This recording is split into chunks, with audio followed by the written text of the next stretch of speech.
अस्सलाम वालेकुम। Okay so इस वीडियो में जो कि बिल्कुल पहली वीडियो है, इंशाल्लाह हम लोग पेपर के ऊपर एक बहुत ही अच्छी नज़र डालेंगे। और ये वीडियो सिर्फ और सिर्फ उन स्टूडेंट्स के लिए हैं जो जिन्हें प्रॉब्लम होती है थोड़ी इंग्लिश समझने में। मगर इसका मतलब ये तो नहीं है ना कि वो जो है वो पेपर में एक्सेल नहीं कर सकते। मतलब जाहिर सी बात है कि शुरू से हमें उनके ऊपर कंसंट्रेट करना चाहिए ताकि वो अच्छे तरीके से शुरू से समझें और उनमें कॉन्फिडेंस जो है वो बिल्ड हो, और वो मोटिवेटेड फील करें कि वो भी एटलीस्ट इस स्टेज पे भी समझ सकते हैं। Well, I am not really good at this. Okay, so let's have a look at this. We are going to have a detailed look at your paper, English 1, 1, 2, 3. Okay, now, yes, I need to start speaking in order. uh, English 1, 1, 2, 3 में दो papers होते हैं। Okay, और paper 1 होता है जिसमें हम जो पेपर 1 जो है वो it's all about writing. Okay, और पेपर 1 में हमें दो क्वेश्चंस अटेम्प्ट करने होते हैं। ये 1 आवर 30 मिनट्स का होता है, और आपके ऑब्वियसली दो पेपर्स में इसका वेट जो है वो 50% है। इसमें दो सेक्शंस होते हैं। सेक्शन 1 इज डायरेक्टेड राइटिंग जिसके 30 पॉइंट्स होते हैं, एंड सेक्शन 2 इज कंपोजिशन, उसके भी 30 पॉइंट्स होते हैं। तो आपको चाहिए कि अपना टाइम जो है वो बिल्कुल इस तरीके से मैनेज करें कि इन दोनों को एक एडिक्वेट टाइम होता है वो दिया जाए। अगर आपको लगता है कि आप डायरेक्टेड राइटिंग में ज़्यादा अच्छे हैं और उसे थोड़ा जल्दी कर सकते हैं तो आप उसको थोड़ा कम टाइम दे सकते हैं, कंपोजिशन को ज़्यादा टाइम दे दें। अगर आपको लगता है कंपोजिशन में आप अच्छे हैं तो उसको थोड़ा कम टाइम दे दें, डायरेक्टेड राइटिंग को ज़्यादा दे दें। टाइम मैनेजमेंट ऑब्वियसली एक ऐसा एलिमेंट है जो आपको you know it can win you anything. Okay, अब हम बात करते हैं डायरेक्टेड राइटिंग की। इसमें सिर्फ और सिर्फ एक ही क्वेश्चन होता है, एक ही ऑब्जेक्टिव होता है जिसमें आपको कोई रिपोर्ट लिखनी होती है या लेटर लिखना होता है या स्पीच लिखनी होती है। There are different types of objectives for directed writing, and in section 2 which is about composition, okay, या तो आपको नैरेटिव ऐसे लिखना होता है या डिस्क्रिप्टिव ऐसे लिखना होता है या आर्गुमेंटेटिव ऐसे लिखना होता है। ओके, हर ऐसे 350 to 500 वर्ड्स का होता है, और दोनों सेक्शंस को मिला के इनके मार्क्स जो है वो 30 बनते हैं। ओके, तो ये तो हो गया पेपर 1। अब हम बात करते हैं पेपर 2 की। पेपर 1 और पेपर 2 में कुछ डिफरेंसेस होते हैं। Paper 1 is about writing and paper 2 is about reading. Paper 1 का जो टाइम था वो 1 आवर 30 मिनट्स था, जबकि पेपर 2 का टाइम जो है वो 1 आवर 45 मिनट्स है। मैं आपको बताती हूँ कि ऐसा क्यों है। इनशाला अभी मैं थोड़ी सी देर में आपको बताऊंगी कि ऐसा क्यों है। ओके, और पेपर 1 में ये था कि आपको सिर्फ दो क्वेश्चन अटेम्प्ट करने थे। मतलब ये कि आपके पास जो है वो कंपोजिशन में नैरेटिव राइटिंग है, डिस्क्रिप्टिव राइटिंग है, आर्गुमेंटेटिव राइटिंग है, और आपको 5 ऐसे टॉपिक्स मिलते हैं जिनमें से आपको सिर्फ एक करना होता है। मगर यहाँ पे ये होता है कि आपको सारे के सारे क्वेश्चंस करने होते हैं। ओके, सेक्शन 1 पेपर 2 में is about reading for ideas जिसके 25 मार्क्स होते हैं, और section 2 is about reading for meaning, उसके भी 25 मार्क्स होते हैं। ओके, इन दोनों में डिफरेंस क्या है अभी देखते हैं। सेक्शन 1 में जो पैसेज होता है, अच्छा पैसेज दोनों में होता है। आपको वो पैसेज कॉम्प्रहेंशन पैसेज जो है वो रीड करके और अब जो आपके क्वेश्चंस होते हैं उन्हें अटेम्प्ट करना होता है। ओके, सेक्शन 1 की बात करते हैं, रीडिंग फॉर आइडियाज। इसमें होता क्या है, वैसे तो नाम से ही थोड़ा थोड़ा बहुत समझ में आ रहा होगा कि आप क्या करते हैं कि एक पैसेज में से कोई रिक्वायर्ड इंफॉर्मेशन होती है, रिक्वायर्ड आइडियाज होते हैं जो आप एक्सट्रैक्ट करते हैं। ठीक है, ऑलमोस्ट 700 वर्ड्स का एक पैसेज होता है जिसको आप पढ़ते हैं और उसमें से दो किस्म की इंफॉर्मेशन आपको एक्सट्रैक्ट करनी होती है। ओके, मैं एक पेपर दिखाऊंगी आपको ताकि आप लोगों के ज़्यादा बेहतर तरीके से समझ में आए। और उसके बाद आप क्या करते हैं कि उसमें से तकरीबन 6 पॉइंट्स एक चीज़ के बारे में और 6 पॉइंट्स दूसरी चीज़ के बारे में एक्सट्रैक्ट करते हैं। और यू नो उसके बाद पार्ट बी में होता ही है कि जो कंटेंट पॉइंट्स आपने एक्सट्रैक्ट किए होते हैं उनको यूज करते हुए आप एक समरी लिखते हैं। Okay, 120 to 180 word. And then in part C आपके पास तकरीबन 3 पैराग्राफ्स होते हैं जिनसे आपको ओपिनियन एक्सट्रैक्ट करनी होती है, मोस्टली ओपिनियन ही एक्सट्रैक्ट करनी होती है, और पैराग्राफ्स आपको दिए हुए होते हैं, ठीक है। अब बात आ जाती है सेक्शन 2 की। सेक्शन 2 बहुत most of the students find it very difficult, okay. और एज अ टीचर मैं ये बहुत अच्छी तरीके से जानती हूँ कि बहुत सारे स्टूडेंट्स ऐसे होते हैं जो इसमें बहुत ही कम मार्क्स स्कोर करते हैं। तो दिखने में ये बड़ा आसान लगता है, मगर ऐसा होता नहीं है, और आपको पता भी नहीं चलता कि आपके मार्क्स जो है वो कहाँ डिडक्ट हो जाते हैं। फिर भी अगर आपके समझ में आ जाए, आप प्रैक्टिस करें और आपको पता चल जाए कि सेक्शन 2 को किस तरह डील करना है, तो आप 24-25 मार्क्स आराम से ले सकते हैं। ओके, आपको इसमें भी एक पैसेज रीड करना पड़ता है, और उसके बाद क्वेश्चंस होते हैं जो कि काफी हद तक ट्रिकी होते हैं, और आपको उन्हें पढ़ के समझ के अच्छी तरीके से सोच समझ के जवाब देना होता है, ठीक है। तो 25 marks reading for ideas and 25 marks reading for meaning, या आपके हो गए 50 मार्क्स, ओके। मैंने आपसे कहा था कि इसके 1 hour and 45 minutes क्यों होते हैं, 15 मिनट्स आपको ज्यादा क्यों दिए गए हैं।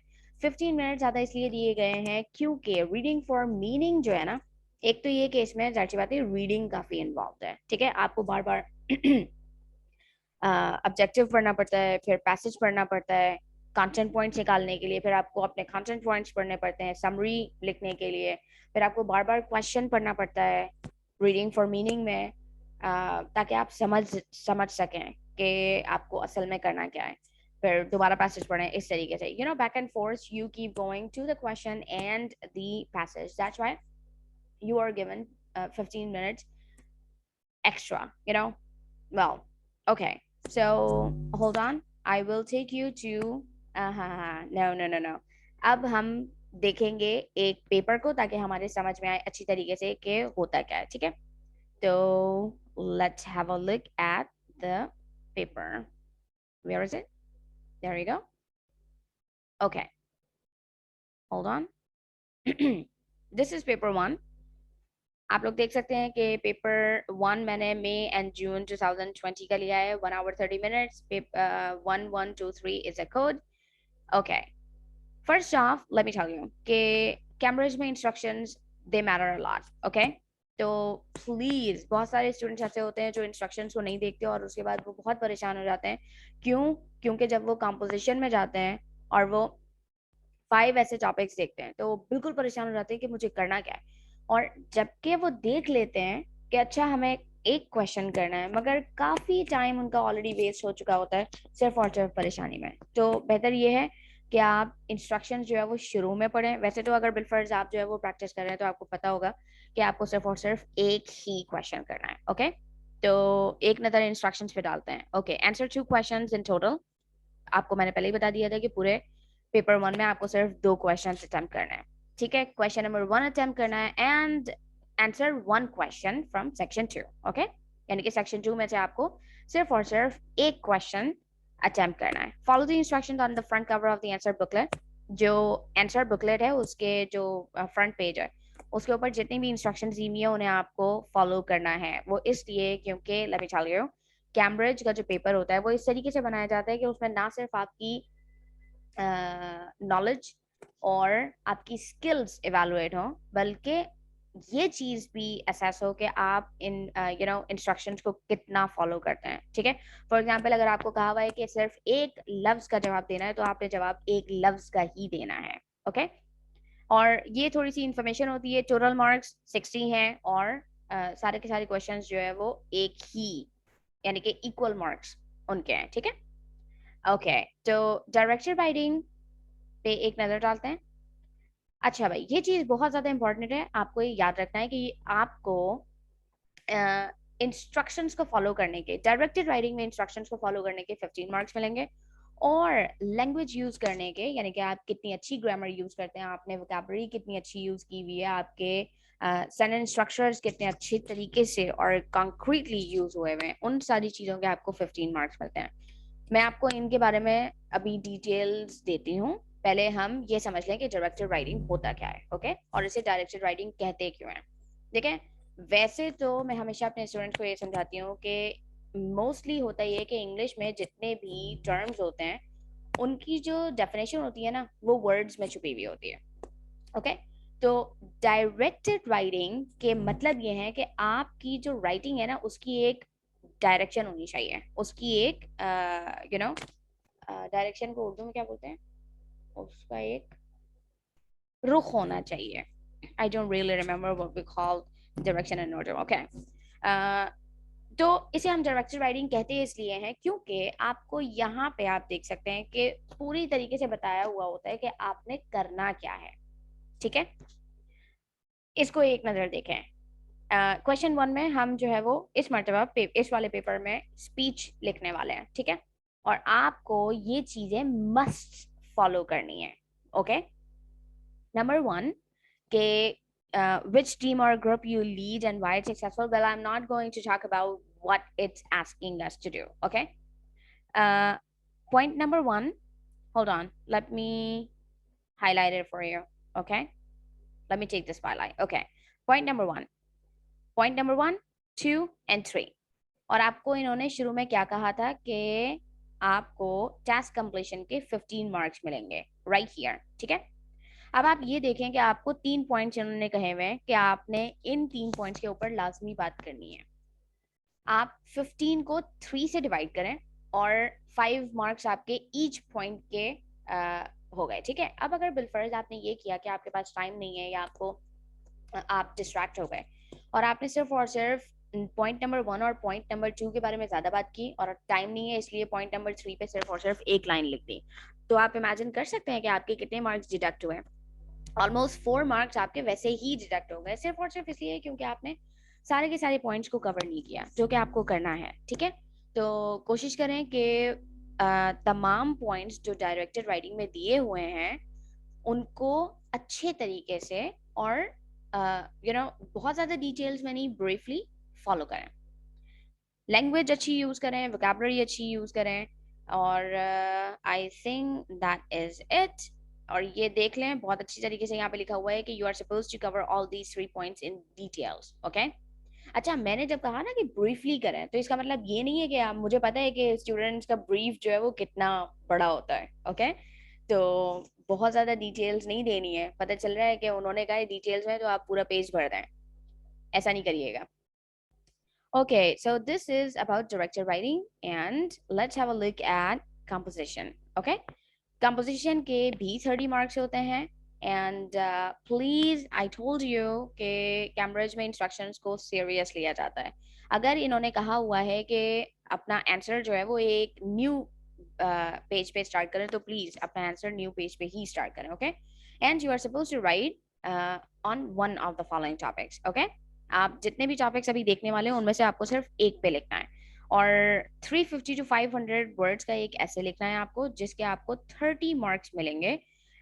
उसमें क्या क्या चीजें हैं, एक्यूरेट यूज ऑफ लैंग्वेज, यानी कि जो लैंग्वेज का यूज है आपका वो बहुत अच्छा और सही होना चाहिए और आपका जो कंटेंट है वो रेलेवेंट होना चाहिए। अच्छा, रेलेवेंट के मायने क्या है? फॉर एग्जांपल आपसे पूछा गया है कि ओरेंगुटेन्स के बारे में आपने ये लिखना है कि वो जो है वो इंडेंजर्ड स्पीसीज क्यों है और उनको प्रोटेक्ट करने के लिए क्या स्टेप्स लिए जा रहे हैं।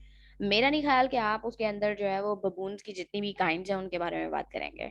ठीक है, वो इसलिए क्योंकि आपका कंटेंट जो है वो जो पूछा गया है उससे रिलेट करना चाहिए। मगर ये एग्जांपल जो है वो ऐसे इसकी नहीं थी। ओके, वेल इट वाज, आप डिस्क्रिप्टिव राइटिंग में कर सकते हैं। ओके, सो क्वेश्चन नंबर 2 से लेके 6 तक अब देखते हैं। हम पहला है डिस्क्रिप्टिव राइटिंग, इसमें जो है वो जो भी करना है वो हम बाद में बात करेंगे। उसके बाद आर्गुमेंटेटिव राइटिंग के 2 टॉपिक्स एंड नैरेटिव राइटिंग के 2 टॉपिक्स। ओके, जाहिर सी बात है कि मैं जो है वो ये जो ऐसे की टाइप्स हैं इनके बारे में अभी बात नहीं करूंगी, वो इसलिए क्योंकि मुझे सिर्फ और सिर्फ आपको ये बताना है कि पेपर होता कैसा है। ठीक है, अब ये था पेपर 1, अब हम देखते हैं पेपर 2 को। ये रहा आपका paper 2, hold on, alright, there we go. अच्छा मैं एक बार बता दूं कि मेरे पास जो है वो इतना टाइम नहीं होता कि मैं अपनी वीडियोस को एडिट करूं या इस तरह का कुछ भी करूं, तो please you have to bear with me. Okay, paper 2 is about reading, as I've already told you, 1 hour 45 minutes. Okay, you must answer on the question paper पे ही सारे के सारे आंसर्स लिखने हैं। एक बात हमेशा याद रखिएगा कि कैम्ब्रिज में जो पेपर आपको दिया जाता है उसमें मार्जिन्स बने हुए होते हैं, ठीक है। प्लीज मार्जिन्स के बाहर नहीं लिखिएगा, कभी भी नहीं लिखिएगा। वो इसलिए क्योंकि आपके पेपर स्कैन होके जाते हैं, और स्कैन सिर्फ और सिर्फ वो हिस्सा होता है आपके पेपर का जो मार्जिन के अंदर होता है। मार्जिन के बाहर जितनी भी चीजें होती हैं वो सारी की सारी डिलीट हो जाती हैं। ओके, इंस्ट्रक्शंस पे एक नजर देख लेते हैं। You are suppose to answer all the questions, सारे के सारे क्वेश्चंस आंसर करने हैं आपको। ब्लैक या ब्लू पेन यूज करना है, अपना नाम लिखना है, सेंटर नंबर और कैंडिडेट नंबर जो कि आपको जाहिर सी बातें प्रोवाइड किया जाएगा। And write your answer to each question in the space provided. वही बात के क्वेश्चन के नीचे जितना स्पेस दिया गया है प्लीज कोशिश करें कि उसी के अंदर लिखें। Do not use an erasable pen और करेक्शन फ्लूइड। आपको कोई जरूरत नहीं है कि आप कोई इरेजेबल पेन या करेक्शन फ्लूइड यानी कि वाइटर यूज करें। एंड बारकोड के ऊपर बिल्कुल भी नहीं लिखिएगा, और डिक्शनरीज अलाउड नहीं है। उसके बाद इंफॉर्मेशन वही के टोटल मार्क्स जो है वो 50 हैं, और सारे के सारे जितने भी क्वेश्चन हैं उनके आगे ब्रैकेट्स में उनके मार्क्स लिखे हुए होंगे।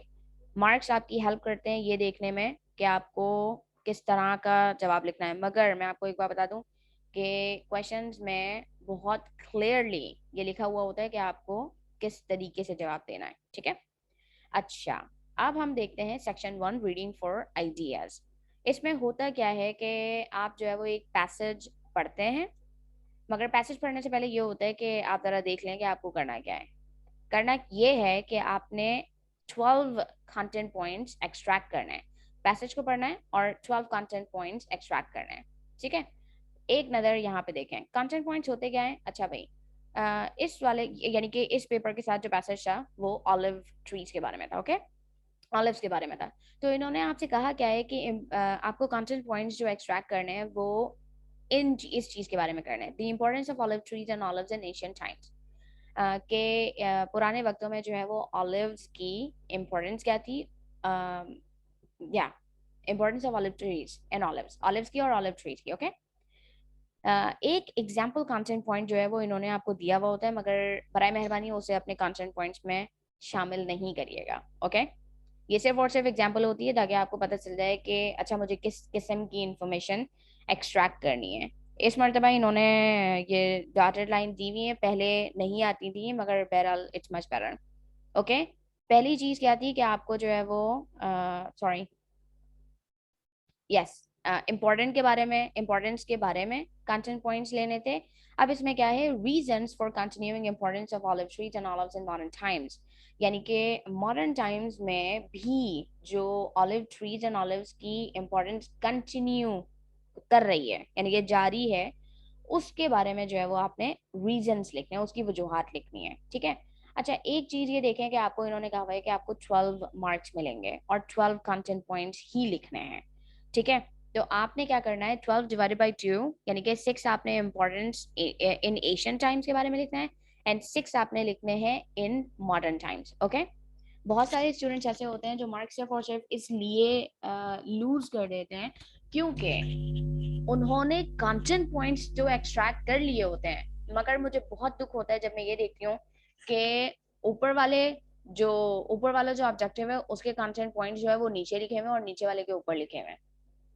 ऐसा नहीं करें, वो इसलिए क्योंकि मैंने आपको पहले ही बताया कि कैम्ब्रिज में इंस्ट्रक्शन जो है वो बहुत सीरियसली ली जाती हैं। और ये करने का मतलब सारे के सारे तो जाहिर बातें नहीं होते, कभी 3 है कभी 4 है ऊपर और नीचे इस तरीके से होगा, इसका मतलब है आपके समझ में नहीं आया, आपने इंस्ट्रक्शन जो है वो फॉलो नहीं की है, ठीक है। तो ये हो गए आपके कंटेंट पॉइंट्स।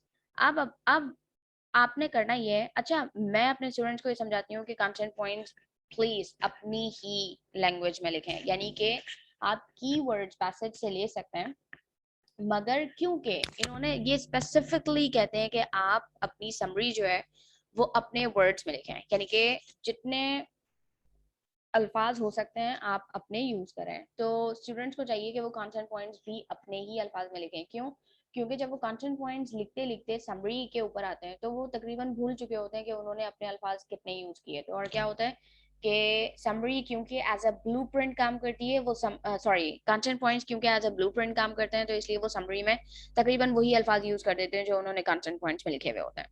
और अगर बिलफर वो पैसेज से कॉपीड हो तो ऑब्वियसली ये जो है वो बिल्कुल भी अच्छी बात नहीं होती, ठीक है। इसके मार्क्स डिडक्ट होते हैं let me tell you. Okay, अब हम देखते हैं समरी को। समरी बनानी है आपको, आपके जितने भी कंटेंट पॉइंट्स हैं सिर्फ और सिर्फ उनको सामने रखते हुए, अपने पास से कोई इंफॉर्मेशन ऐड नहीं करें प्लीज, ओके। और पैसेज से भी ज्यादा कुछ लेने की जरूरत नहीं है, बस आपने आपके जो कंटेंट पॉइंट्स हैं वो असल में आपको लीड कर रहे हैं समरी की तरफ, वो आपके नोट्स हैं, सिर्फ और सिर्फ उन्हीं को यूज करते हुए आपको समरी लिखनी है। आपकी समरी जो है वो 150 to 80 वर्ड्स, ये पेपर 2020, ओके, 150 to 180 वर्ड्स की आपने एक समरी लिखनी है। ओह यस, मैं कुछ ज्यादा ही नीचे चलिए, ठीक है। और आपको इसके 10 मार्क्स मिलेंगे। अच्छा, एक चीज है जो स्टूडेंट जो है वो हमेशा, बहुत सारे स्टूडेंट्स हमेशा मिस कर देते हैं। कैम्ब्रिज में आपको जो समरी दी गई होती है उसके 10 वर्ड्स, ये जो जैसे आप यहाँ पे देख रहे हैं, 10 वर्ड्स आपको ऑलरेडी दिए हुए होते हैं। आपको अपनी समरी अपने अल्फाज में तो लिखनी होती है, मगर शुरू आप अपने अल्फाज में नहीं कर सकते। क्यों? क्योंकि आपको 10 वर्ड्स ऑलरेडी दिए गए होते हैं, आपको समरी वहीं से कंटिन्यू करनी पड़ती है। स्टूडेंट्स दो किस्म के मिस्टेक्स करते हैं। नंबर वन, कि वो इस चीज को पढ़ते ही नहीं है, और यहीं से यहाँ से वो क्या करेंगे, अपने अल्फाज में शुरू कर देंगे, ठीक है। और दूसरी गलती वो क्या करते हैं कि जो यहाँ पे लिखा हुआ होता है ना उसी को यहाँ पे रिपीट कर देते हैं, जो कि नहीं करना चाहिए, ठीक है। आप यहाँ पे जो सेंटेंस लिखें वो प्लीज ऐसा लिखें कि इस सेंटेंस को मिला के, यानी कि इन वर्ड्स को मिला के आपके वर्ड्स के साथ एक प्रॉपर अच्छा सा सेंटेंस बने जो आपकी समरी को इंट्रोड्यूस करवाए, ओके। ऑलराइट, ये तो हो गई हमारे कंटेंट पॉइंट्स एंड समरी। अब हम देखते हैं सी पार्ट, ओके। अब आपको क्या करना है कि पैराग्राफ्स यहाँ पे दिए हुए होंगे कि कौन कौन से पैराग्राफ नंबर से आपको एक ओपिनियन जो है वो इन इन लाइंस में लिखनी है। यहाँ पे आपको पैराग्राफ 3 में से ओपिनियन एक्सट्रैक्ट करके लिखनी है जिसका आपको 1 मार्क मिलेगा। यहाँ पे पैराग्राफ 5 में से, यहाँ पे पैराग्राफ 6 में से, ओके। टोटल मार्क्स आपके इस पार्ट के 3 होंगे। इंशाल्लाह मैं जब जाहिर सी बात है लेक्चर दूंगी तो फैक्ट एंड ओपिनियन को डिफरेंशिएट किस तरीके से करते हैं, ओपिनियन एक्सट्रैक्ट किस तरीके से करते हैं, आप लोगों को ये भी बताऊंगी। ये तो हो गए हमारे 12 पॉइंट्स कंटेंट मार्क्स के, 10 मार्क्स समरी के और 3 मार्क्स ओपिनियंस के, 25 मार्क्स हो गए आपके।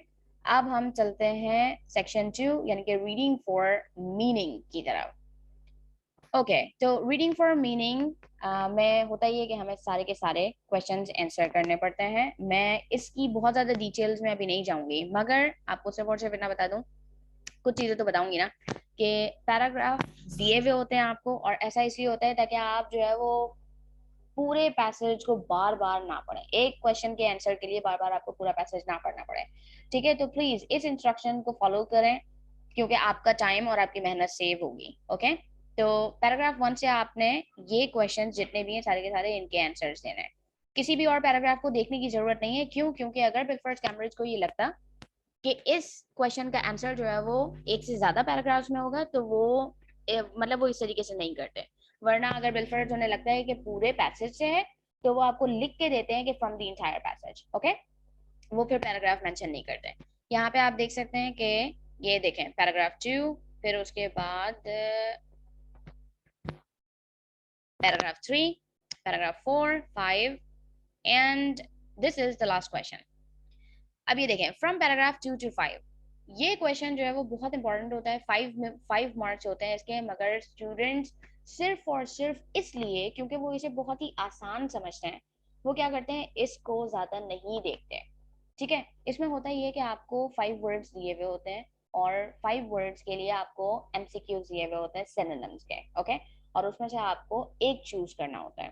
फॉर एग्जाम्पल पंजेंट, ओके, ये वर्ड लिया गया है लाइन 11 में से। अच्छा, लाइन नंबर इन्होंने आपको इसलिए दी गई होती है, क्यों? क्योंकि अगर बिलफर्ज आपको इस वर्ड के एग्जैक्ट मीनिंग नहीं पता तो आप जाएं उस लाइन को पढ़ें और अच्छे तरीके से देखें कि उस इस वर्ड के उस लाइन में क्या मायने बन सकते हैं। और जरूरी नहीं है कि आपको उस वर्ड के मायने ना पता हो आप तभी लाइन 11 पे जाएं, ठीक है। आपको जो है वो आप बेहतर ये है कि आप लाइन 11 पे जाके ये देख लें कि वर्ड जो है वो किस तरह के कॉन्टेक्स्ट में और किस यानी कि किस तरह यूज हुआ है। क्यों? क्योंकि एक ही वर्ड के डिफरेंट मीनिंग्स होते हैं, और हो सकता है कि आपको लगे कि ये मीनिंग यहाँ पे बिल्कुल सही है, मगर वो बिल्कुल ही डिफरेंट कॉन्टेक्स्ट में यूज हुआ वो, ठीक है। ओके, तो 5 marks in total, and as you can see, wow, इन्होंने इस मर्तबा, ओके, क्वेश्चन नंबर 9। तो वो लास्ट क्वेश्चन नहीं था, ओके, नॉर्मली वो लास्ट क्वेश्चन होता है, but that's completely okay. You are suppose to read paragraph 3 and 5, ठीक है, और उसमें से आपने क्या करना है कि मीनिंग एंड इफेक्ट वाले क्वेश्चंस करना है, मतलब ये जो क्वेश्चन है वो मीनिंग एंड इफेक्ट के बारे में है। और इंशाल्लाह ऑब्वियसली इसके ऊपर मैं एक डिफरेंट लेक्चर अपलोड करूंगी, ठीक है। ऑलराइट, तो ये था आपका पेपर 1 एंड पेपर 2। इंसर्ट्स आपको दिए हुए होते हैं, यानी कि इंसर्ट्स में आपके दोनों पैसेजेस होते हैं, passage 1 and passage 2। I hope कि आप लोगों के अच्छे तरीके से समझ में आ गया होगा, and I am so sorry because मेरे पास इतना टाइम नहीं है कि मैं इन वीडियोस को एडिट करूं या इन वीडियोस के लिए पहले से प्रैक्टिस करूं ताकि मैं मिस्टेक्स ना करूं, okay, I can not do that. So inshallah I will see you in the next lecture. Allah Hafiz everyone, and have a good day.